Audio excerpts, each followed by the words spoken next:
Okay, hi everyone. Thank you for joining us. My name is Carl White Ulysse, and I'm a second-year MBA student here at the GSB. I'm joined by Heather, one of my friends and classmates in our second year as well. So today we'll be talking about our experiences at the GSB, both in and outside of the classroom, and we'll be answering as many of your questions as we can. We won't be talking about the admissions process, financial aid, or the application, but we have some people from the admissions office who are going to be available via chat, or you can email them as well. If you want to submit a question, you can just click the Q&A button at the bottom of your screen, and then we'll be able to see the questions in live. Just to start, maybe we can start with introductions. So maybe Heather, if you can start by telling us a little bit about yourself, where you're from, what you did before the GSB, and what you're planning to do after graduation. Sure. Hi, everybody. My name is Heather, and I am, as Carl said, a second-year MBA student. I am a born and raised Midwesterner, and I spent the last 4 years in Chicago working in management consulting before coming to the GSB. I came to the GSB because I was really focused on making a pivot into social innovation, and this seems like the best school in the country to do that. Here at the GSB, I've been involved in a lot of things. I was on our GSB Impact Fund, which is our impact investing group. I help with our admit weekends. And this year I'm an Arbuckle Fellow, which we can talk a little bit more about. It's a program focused on coaching and mentorship. I spend the summer at Rothy's. They're a sustainable shoe company, and I'll be going back there full time after graduation. Amazing. Congratulations. Thank you. As for myself, my name is Carl, as I said. I'm originally from Montreal in Canada, and prior to the GSB, I was working as an anesthesiology resident physician. So working mostly in the operating room and as part of the trauma and cardiac arrest teams at my hospital. I came to the GSB because I was interested in healthcare systems reform and healthcare administration and wanted to be bilingual in some way, be able to talk to both clinicians and administrators. And here at the GSB, I'm also an Arbuckle Fellow like Heather. I am also involved with the Student Association as Chief Operating Officer, and I'm a member of several clubs, including the Black Business Student Association, GSB Pride, and the Healthcare Club. My summer was spent in two parts, actually. For the first part, I worked at Bain & Company, the management consulting firm, and then for the second half, I went back to my old job at the operating room to see some patients. And after school, directly after, I'll be finishing my residency, but do have a return offer to join Bain & Company full-time afterwards. Yay. So maybe we can start with some questions. So Heather, why an MBA? What made you decide to come here, do an MBA, and why now? Yeah, that's a great question. So for me, I went back and forth on whether I wanted to get an MBA for a long time. It's something that is pretty typical for consultants, so I knew that it was an option for me, although not a necessary feature to continue my career. Honestly, if I have a piece of advice, it's apply before you know that you want to go. I went back and forth, and from the time you apply to the time you actually leave for school, it takes a year. So in hindsight, I probably should have applied a year previous to go when I was actually ready to go. But ultimately, I just decided that I kind of had an epiphany in terms of what I was doing wasn't what I wanted to do for the rest of my life anymore. And it seemed like this was a really good way for me to do that self-reflection and spend 2 years doing some exploration and figuring out where I wanted to go in my career and what I was looking to get out of it. And I think I've gotten that here. So. Amazing.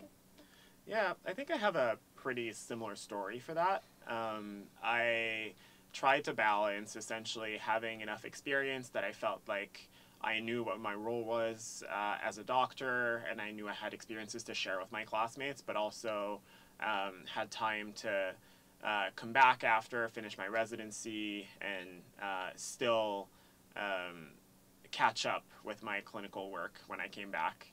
I think the other thing is leaving the salary of a resident is very different than leaving a salary as an attending for 2 years, and so I was more comfortable doing my MBA earlier in my career before my earnings start jumping up significantly. So for our next question, what made you decide to apply and choose Stanford over other schools?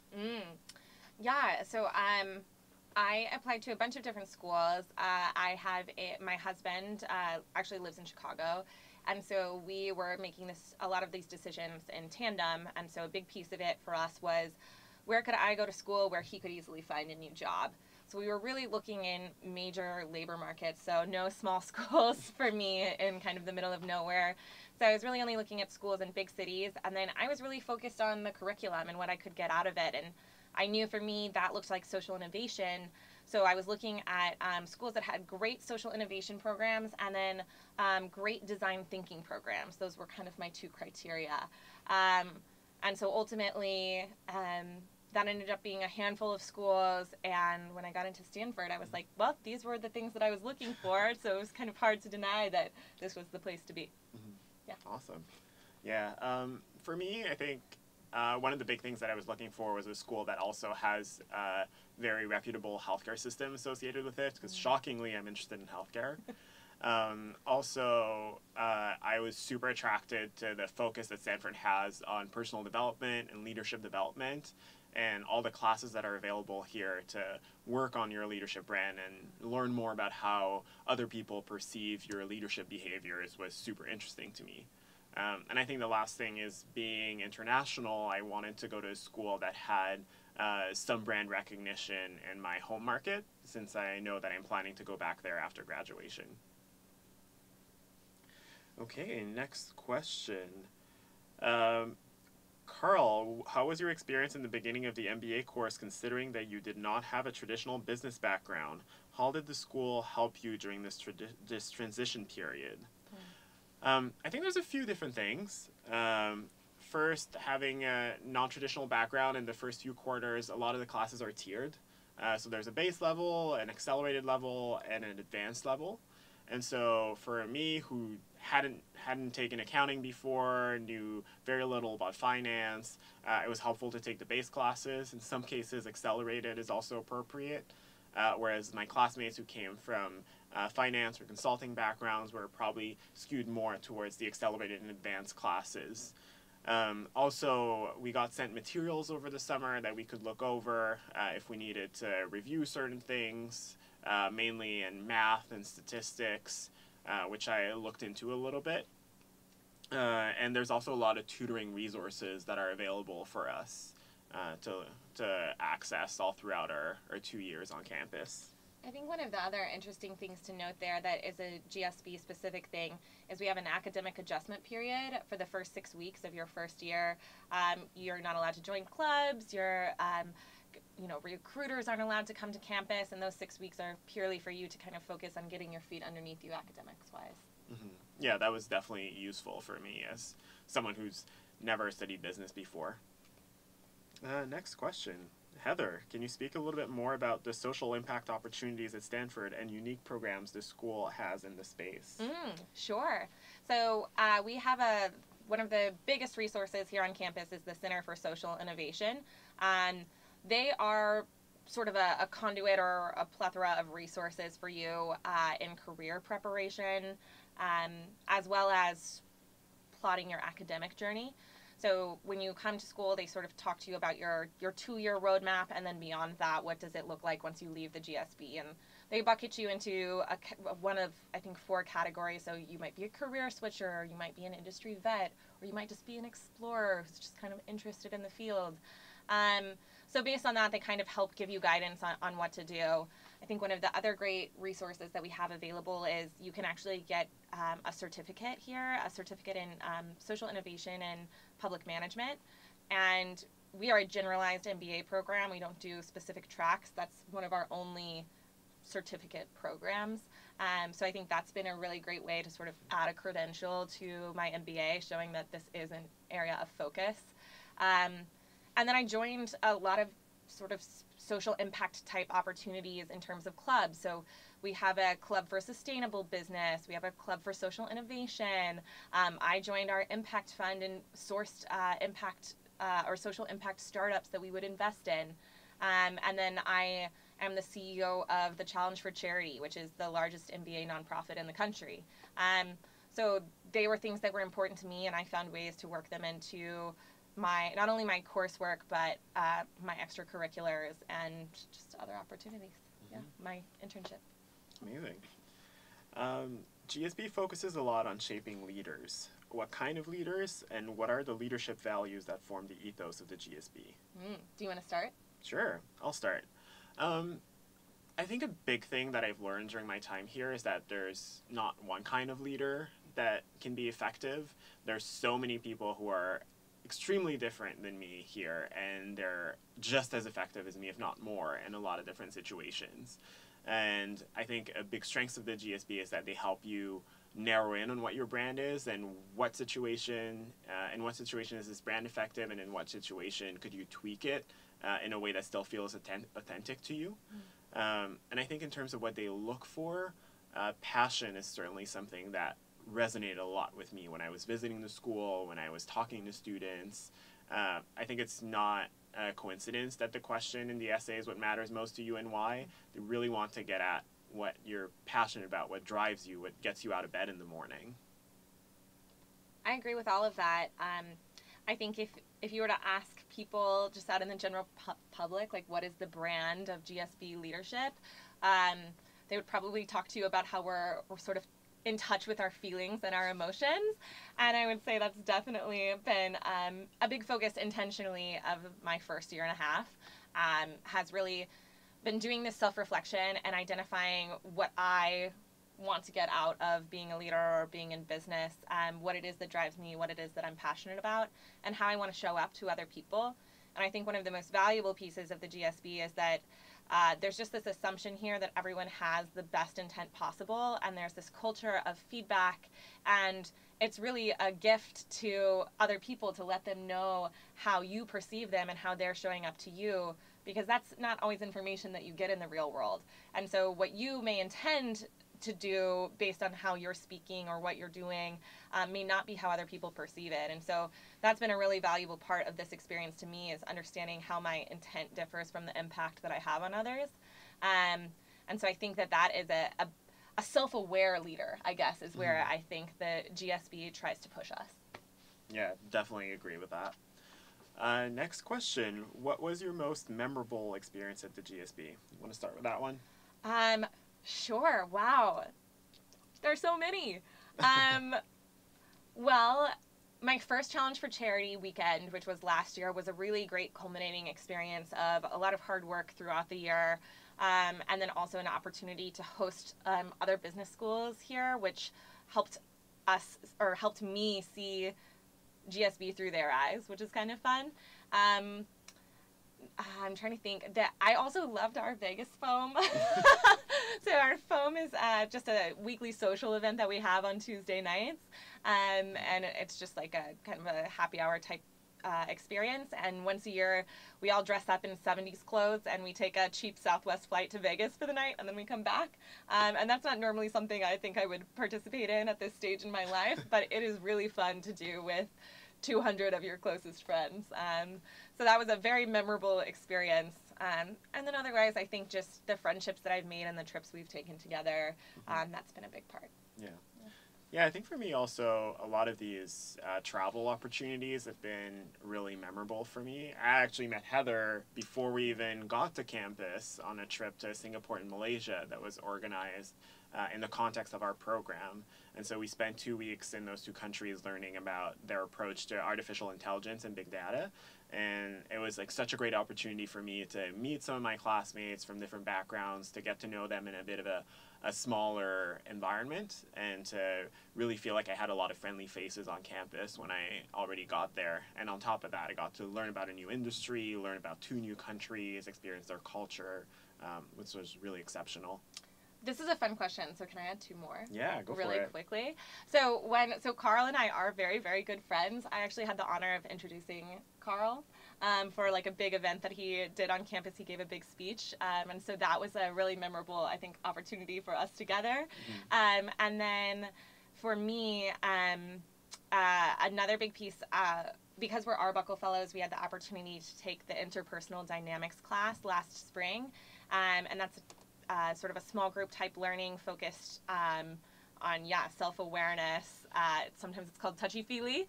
And that course had a huge impact on me, not only in a professional setting, but how I approach my relationships and friendships, and has really impacted a lot about how I live my life. So that's a big one. Yeah, those two were also really, really impactful experiences for me, definitely.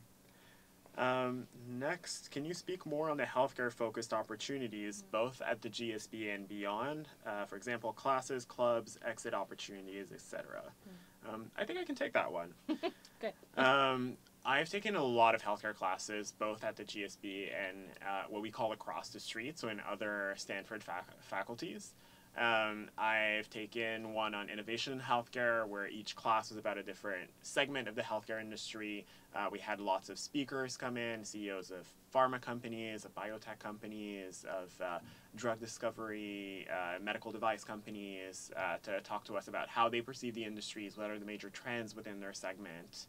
And that was super interesting for me to see healthcare from the sort of the business perspective rather than the clinical perspective.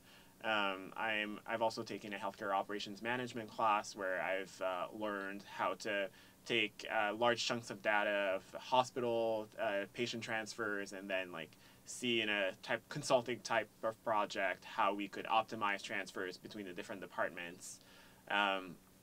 In terms of the club, our healthcare club is very active. They always organize brown bag lunches with different speakers from startups and large companies alike. They organized this week trek to a bunch of the startups operating in the mental health space in Silicon Valley. And they're also organizing a large conference later in the spring.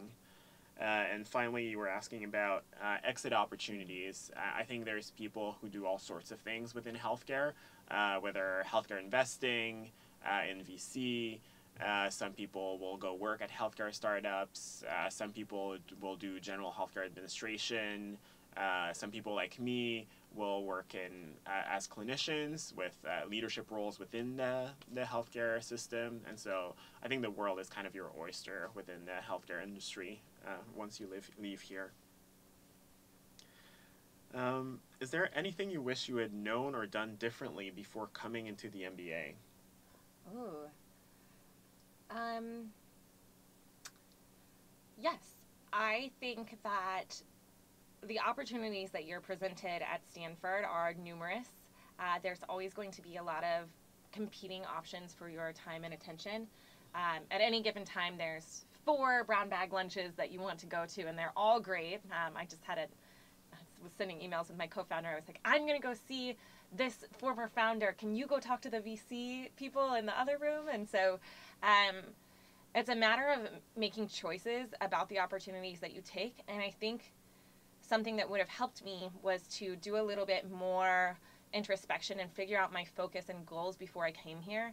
I had this general idea that I wanted a reason or a mission to get up in the morning and to go to work, and that was doing good in the world. But I had no idea what that meant, and I think a tangible example of that for me is I was applying for our Impact Fund, and we do investment deals in a variety of areas, and financial technology, healthcare, education, energy and environment, urban development, kind of all over the place. And they asked us to choose what we were interested in. And I knew that I was interested in investing in things that were good for the world, but I had no idea which of those spaces I was actually interested in. And that meant that I was kind of all over the place, and I didn't focus. And once I was able to sort of narrow in on what it was that I truly cared the most about, life got a lot easier for me. It was a lot easier to say no to things that weren't quite relevant. I think there's always this element of, oh, well, everybody dropped their resume at Google. I should probably drop my resume at Google too. And maybe that's true, but maybe it's not. And so just knowing some of these things about yourself before you come here and all of these shiny objects are thrown at you, I think can be a really helpful exercise. Mm-hmm. Yeah, I'll go in a slightly different direction for this one. I wish I had known more about the power of first the Stanford network, but also the Stanford email. An example that I've given a few people recently is that over the past month, I've emailed 4 hospital CEOs just to ask them to sit down and chat with me. And all 4 of them responded. 3 out of the 4 responded within 24 hours, and we set up little like small short calls of like half an hour, and they were all like very willing to tell me about their experiences, about how they got to where they got, and to give me advice on how to get to where they're at. And so had I known about that earlier, I think I would have taken much more advantage of that last year, even as soon as I got my Stanford email when I first got it. Yeah, that makes sense. What has been the greatest challenge you have faced at Stanford? You want to start? Okay, I'll take that one. I think 2 things. First, I'm an international student, and so adapting to a new culture and a new country has been more difficult than I anticipated, especially because I come from Canada, so I expected the culture to be very similar, but there are some differences in terms of the politics, in terms of the culture, the cultural references, and so it was kind of interesting for me to realize that I was in a very different environment sort of midway through my fall quarter, and had I braced myself a bit more for that, I think my transition would have been a bit smoother. And the other thing is time management. Like, as Heather was mentioning, there's so many opportunities that are thrown at you here all the time that it's hard sometimes to decide which one is the best use of your time. I would definitely echo time management. I think for me, the second dimension is much more personal, and that's that my husband lives in Chicago, and so we're in a long-distance marriage. We got married 2 months before I moved here to start my 2-year MBA program. And that's hard. We're doing well, but of course we would rather be together. So I think just figuring out, I think a lot of people struggle with how to balance their relationships and lives pre-GSB with the fact that this is an all-consuming experience that you really want to be present for and take advantage of over the 2 years that you're here. So finding that balance for yourself and how to take care of yourself and your other relationships outside of the GSB.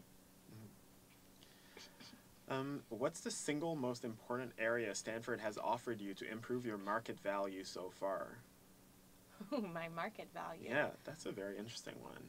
I think I have an idea, actually. Great. I would say it's made me more aware of my market value, if anything.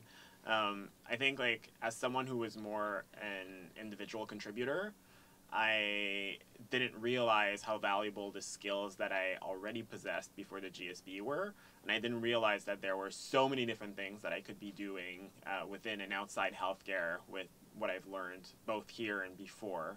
And so I think Stanford has taught me to think big and to know that if I work hard and if I'm passionate about what I'm doing, I can accomplish a lot of things that I never even thought were possible in the past.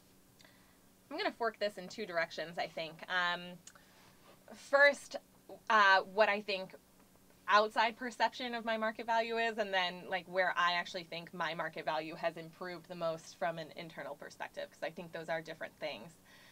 From the outside perspective, honestly, just the signal of a Stanford MBA credential is what I think has improved my market value the most. Like, there are groups that I emailed beforehand as a consultant at a very good consulting firm prior to the GSB, when I was kind of thinking about different career options, when I was debating between that and business school, and I never got an email back. And then suddenly you are a Stanford MBA and everyone emails you back. So just having the credential is in of itself of market value. And that feels a little transactional to say, but I think it's fair. And then internally, where I actually think that I have gained the most market value is in the soft skills, absolutely. I think that before, when I was in really high-pressure consulting environments, it was easy for me to be impatient or speak sharply in a way that could be demotivating to a team. And I've really learned how to adapt sort of a firm style with being a little bit more empathetic in ways that I think will maybe they'll come across in interviews, maybe they'll be valued, but they will certainly be valued when I'm managing teams or leading teams, in the fact that I feel much more equipped to develop and grow a team to their utmost potential. Mm. Yeah. How collaborative is the GSB environment? Do the second-year students help with recruiting preparation? Is the classroom dynamics friendly? Yeah, classroom dynamics, very friendly. We have a student agreed upon norm here of grade non-disclosure. which means that to recruiters, you aren't allowed to share your class rank. You're not allowed to share your GPA. So it's super collaborative. Like, I think last year, people were building study guides and sending them out to the entire class saying, hey, I compiled all the slides. Good luck on your finals. So definitely collaborative and helpful. It's not competitive, I don't think at all. And then, what was the other half of the question? Do second-year students help with recruiting preparation? Oh, yeah, I think so.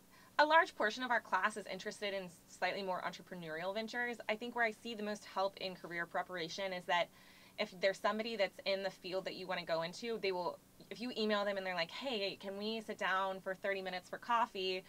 They will tell you about their summer experience. We do a ton of panels on, like, what did I do last summer? How did I go through that process? What did it look like? And then there are a few things that are a little bit more institutionalized. And so for consulting, for example, I ran cases with a lot of people last year to help prepare them for their case interviews. And maybe you can speak more about that from your perspective. Yeah, I was recruiting for consulting, and obviously we have a lot of classmates who worked in consulting. We have a consulting club, and so I leaned into both of those resources pretty heavily to prepare for my interviews. And that was, honestly, that made the difference between me getting the job or not at the end of the day. And so I think it's incredibly collaborative. The other thing I'll say about that is that we all become kind of known to each other because the class size is small enough that you have at least an idea of what people are interested in, what they're like a little bit. And so whenever I hear of an opportunity in social impact or in fashion, for example, I'll think of Heather immediately. And if she hears of something within healthcare, like healthcare systems, policy, like, she'll think of me. And so opportunities kind of get redirected a lot like that, which is super helpful for us to achieve our goals and learn about things that we wouldn't have heard about otherwise. I think people are super generous with their networks here, and pass along job opportunities that might be of interest all the time. And if there's something that you mention, they'll be like, oh, I have a friend that does that. Let me introduce you. So I think that's been super helpful. Yeah, definitely. How was your experience with the application process, and what is your piece of advice to potential applicants? Great. And I think this will probably have to be our last question. I think so. So the experience with the application process, I think Stanford was by far the most involved application that I completed. So I would say open it up and look through it entirely well in advance of the deadline. If you know the essay prompts and you think you'll just do that and fill in your name and address, there's more to it than that. So look in advance. But overall, the application process was great. I think my advice for you is, well, first of all, again, this is a black box. None of us knows exactly why we were admitted, so we don't say anything on behalf of the admissions office. But for me, I think it was really important to me that I show that I was a well-rounded person who had interests and passions and just things that I cared about outside of work. And if you have turned your passion into your work, that is great. Talk about your work by all means, but show all the facets of your personality. Yeah. And I think the only thing I'd add to that is just try to be as authentic as you can.